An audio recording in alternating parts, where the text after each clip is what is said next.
Hi అండి, నా పేరు నందిని. మనం పెసరపప్పు పునుకులు ఎలా తయారు చేసుకోవాలో చూద్దాం. ఒక బౌల్ పెసరపప్పు తీసుకొని దాన్ని ఒక 6 అవర్స్ వరకు నానబెట్టుకోవాలి. దాన్ని మనం మిక్సీ పట్టుకొని పక్కన పెట్టుకోవాలి. ఒక 4-5 పచ్చిమిర్చిని సన్నగా తరిగి వేసుకోవాలి.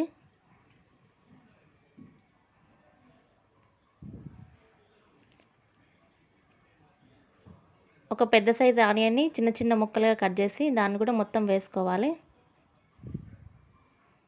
తర్వాత కొత్తిమీర వేసుకోవాలి. ఒక చిన్న కట్ట కొత్తిమీర, దాన్ని కూడా సన్నగా తరిగి వేసుకోవాలి. దాని తర్వాత స్ప్రింగ్ ఆనియన్స్ వేసుకోవాలి. సన్నగా తరగాలి, దాన్ని కూడా తరిగి వేసుకోవాలి. దాని తర్వాత 1.5 సాల్ట్ వేసుకోవాలి. 1.5-2 స్పూన్స్ అయినా పర్లేదు వేసుకోవాలి. దానికి సరిపోయేంత, ఎంత సరిపోతే అంత వేసుకోవాలి. బేకింగ్ సోడా అంటే వంట సోడా ఒక 1/2 టీ స్పూన్ వేసుకోవాలి. దాని తర్వాత జీలకర్ర, 1 స్పూన్ జీలకర్ర వేసుకోవాలి. మెయిన్గా నెయ్యి, దీనికి కావాల్సింది నెయ్యి ఎక్కువ, 2 స్పూన్స్. ఇష్టపడే వాళ్ళు 3 స్పూన్లైనా వేసుకోవచ్చు. నేనైతే 2 స్పూన్ల నెయ్యి వేసాను, మీరు 3 స్పూన్లైనా వేసుకోవచ్చు.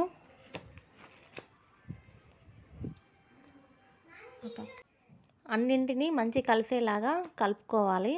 కలుపుకున్నాక మనం పక్కన పెట్టుకొని ఒక బౌల్ తీసుకొని అందులో డీప్ ఫ్రైకి సరిపోయేంత ఆయిల్ పోసుకోవాలి. మనం చిన్న చిన్న పునుకులు అందులో వేసుకోవాలి. చిన్న చిన్నగా అంత ఆయిల్కి సరిపోయేంత వేసుకోవాలి.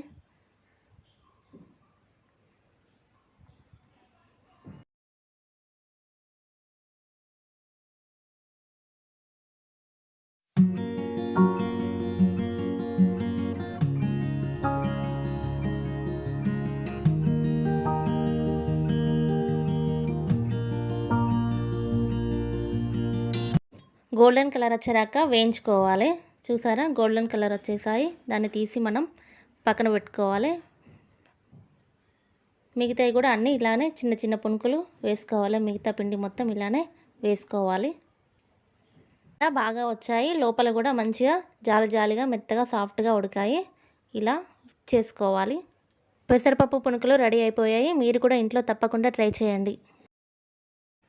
ఈ వీడియోను సబ్స్క్రైబ్ చేయండి. కింద ఉన్న బెల్ ఐకాన్ని ప్రెస్ చేయండి.